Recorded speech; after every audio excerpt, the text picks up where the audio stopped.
It's all Right. right now. Tasty. Spicy, Spicy. tasty vegan cuisine. Right. I mean, I don't want to say anything more than say, well, then, in your introduction, you said you had both written 3 books on this subject matter. Where I'd like to start, however, is for you to share with us how you moved from being people who were born into vegetarian families, that you became vegetarians, and how you have since tried to spread this in every place you go, and what are some of the values you believe are waiting for those people who are waiting to just make the changeover when they're ready.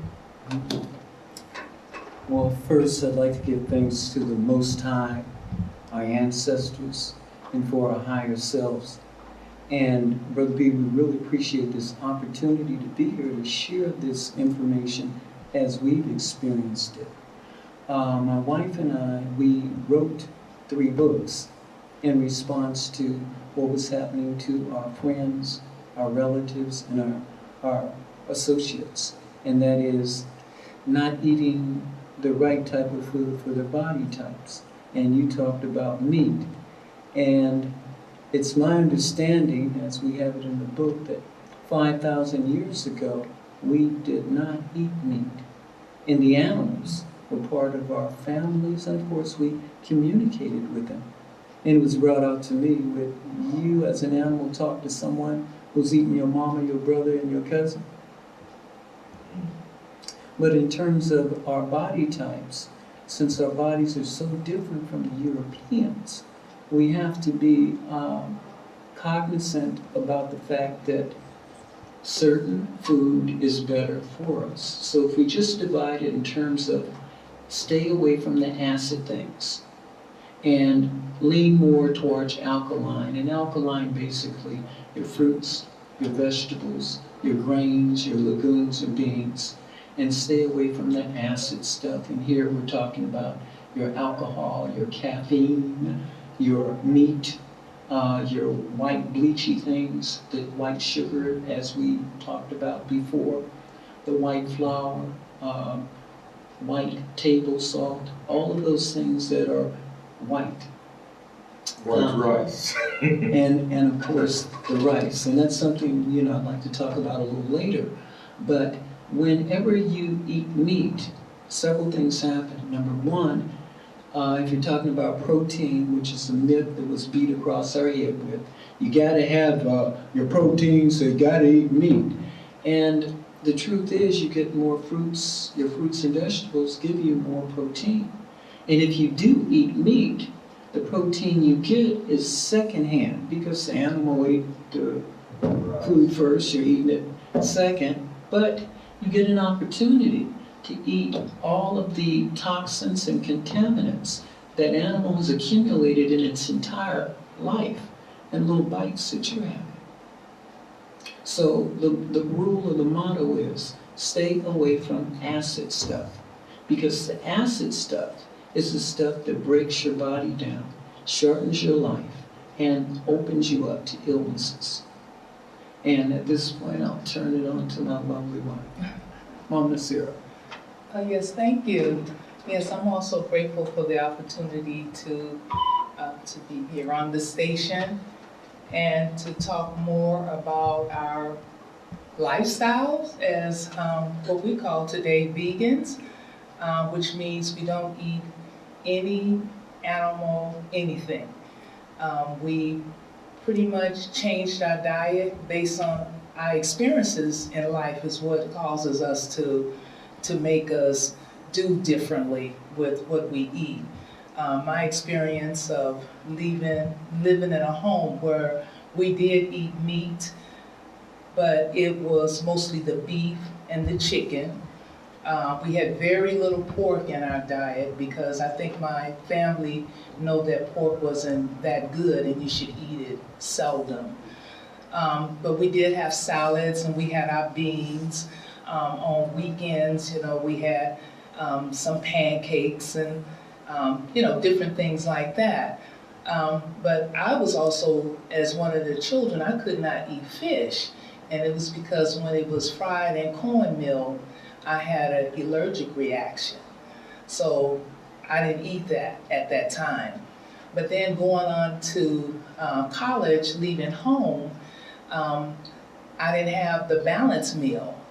So after a year of eating in the fast foods and different restaurants and eating lunch meat and just whatever, the body just suddenly just got really weak, and I started having pains in my stomach.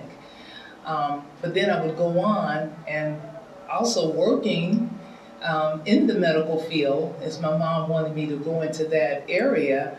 Well, I got sick working there. I was a lab tech phlebotomist and was drawing a patient's blood, and the patient bumped me and the needle stuck me, and I thought it was okay, but 3 days later I was itching everywhere.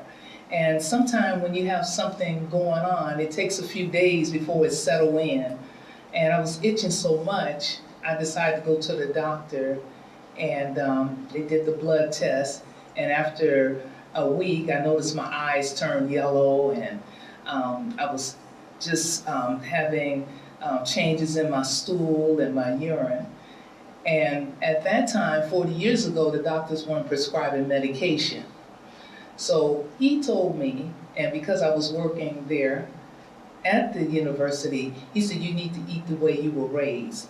In other words, you need to pack your lunch, prepare your foods. And so that's what I did.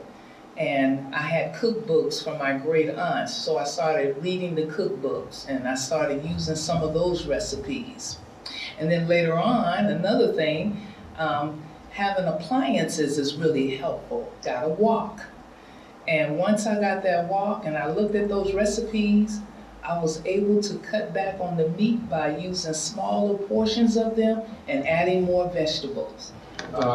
Is there anything you'd like to say, my brother, about the actual eating of food and so on? Yeah, actually what Dr. Joe said is right about the food, because if you look, our ancestors, what they eat, we change that. And when we change that, that's when we have the problems in our life. Because they used to eat vegetables and little bit of rice and leaves and all that kind of stuff. They don't eat meat or a lot of meat or whatever. That's very true. And I want to say that, giving thanks to them, because I taste their food and I like it, I love it. And there's no meat in it, and I don't like much of meat, because they don't cook it very much in the house. Most of the time maybe fish or meat, really and truly. It's not very good. So I give thanks to them coming to the Gambia, sensitizing the people and telling them how to eat properly and differently with their own property, not anybody's. So I'm very happy with them saying that here and coming to do that in the Gambia for the Gambians and everybody in the world. So we're going to wind up a bit on healthy, holistic eating. So any other issues, Naasira, that you would like to share with us, that you, Dr. Joe? Yes, I wanted to also bring to the attention of some of our parents who have children attending school and they're being vaccinated. And we know that it doesn't feel like a good thing, because sometimes our children, they become ill behind those. Well, we had a lady working for us, and she had the experience. So she said a child was not sleeping and he was irritated with the stomach. So I thought about some of the things that I do in the mornings. So I gave her some Moringa powder, of course the turmeric that reduces the inflammation, with a little lime, baba powder. I know there's one called MSM, it's a little sulfur. It's more or less from the pine tree.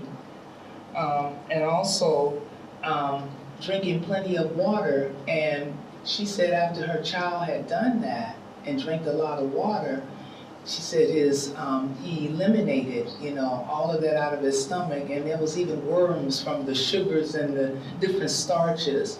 So my word is maybe with the parents, we need to use our local medicines like our Moringa, neem, and baobab, and the lime, and drink warm water with it, and we can start to flush out a lot of these things. Yeah. Hydration, as we call it, drinking enough water is very, very important. Since our body's over 70% water, we have to keep it in. If we don't drink enough water, we have problems. Your brain shrinks if you don't have enough water.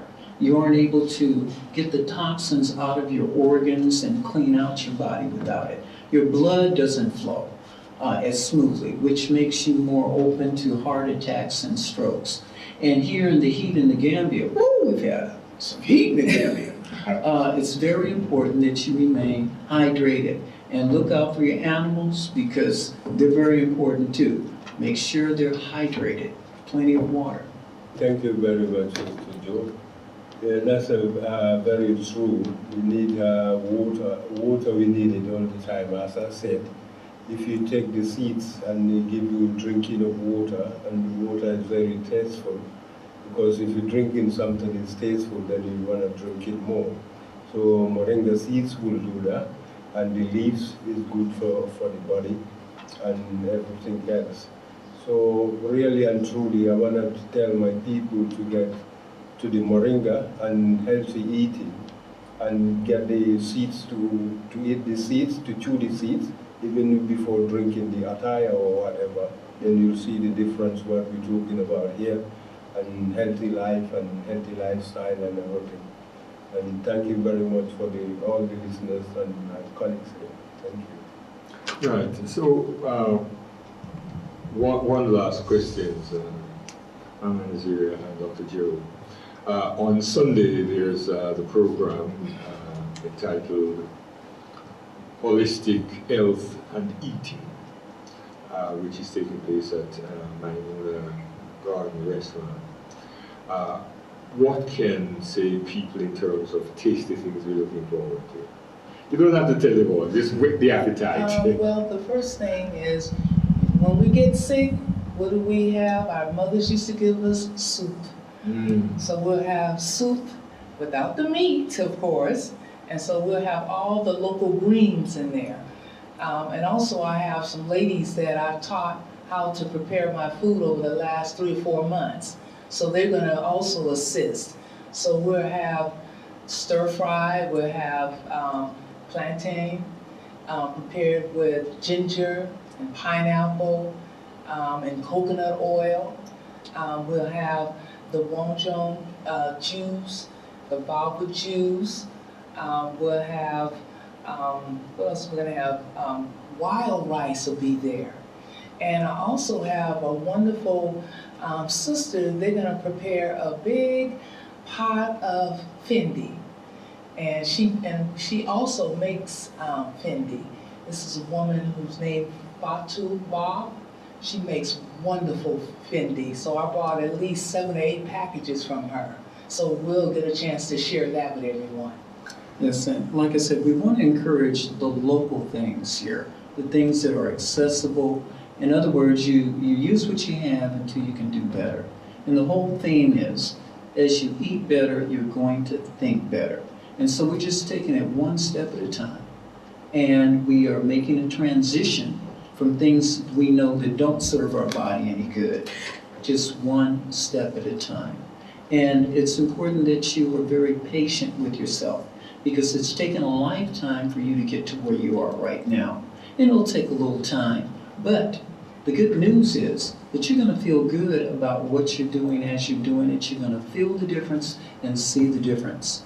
And we salute you and we salute your courage, because you see it and then you can be it. Thank you, all three of you, very, very much. And if I wasn't going to be there, I would change my plans and make sure I'm there, but I'll be there. I look forward to anyone coming to join us. As we say, there's no charge for the event, but because costs are being incurred, we hope that everyone who comes along will come along with something in their purse or their pocket to make a donation to help cover the cost. Right. We have 15 minutes of program to go. I want to once again big up our sister and our two brothers. And this is our anthem now, you see. The fact is, because what we had tonight, we had 3 African teachers sharing with us. So this is, of course,